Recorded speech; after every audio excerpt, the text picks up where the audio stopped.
আসসালামু আলাইকুম। সাধারণ উপায় সেফটি ফার্স্ট, যেমন কথা তেমন কাজ। আমি বলছিলাম যে বর্তমান সময়ে সবচেয়ে লাভজনক একটা ফলন হচ্ছে ভুট্টা। তো ভুট্টা চাষাবাদ আমি যে জমির পাশে দাঁড়িয়ে রয়েছি এটা সম্পর্কে আমি আগেও দুটো ভিডিও দিয়েছি। যে এই জমিতে আমি আধা বিঘা জমিতে সিজন শেষেও আপনার 10 মণ প্লাস 10.5 মণ এরকম ভুট্টা পাইছি।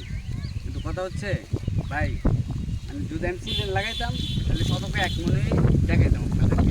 আলহামদুলিল্লাহ আমি সরিষা করার পর তারপরে ভুট্টা করছি, ভুট্টা করে যে এই যে 10 মণ 10.5 মণ ভুট্টা পাইছি, ওইটাই অনেক বিষয়।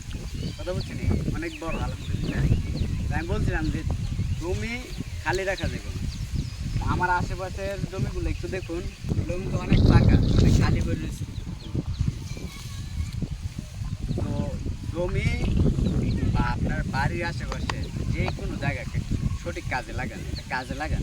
আমি বলছিলাম যে এই জমিতে আমি 3টা ফসল চাষাবাদ করে দেখাবো। প্রথমে সরিষা করছি, তারপর ভুট্টা চাষ করলাম, এখন আবার আজকে আসছি গাছ এগুলা পরিষ্কার করতে হবে।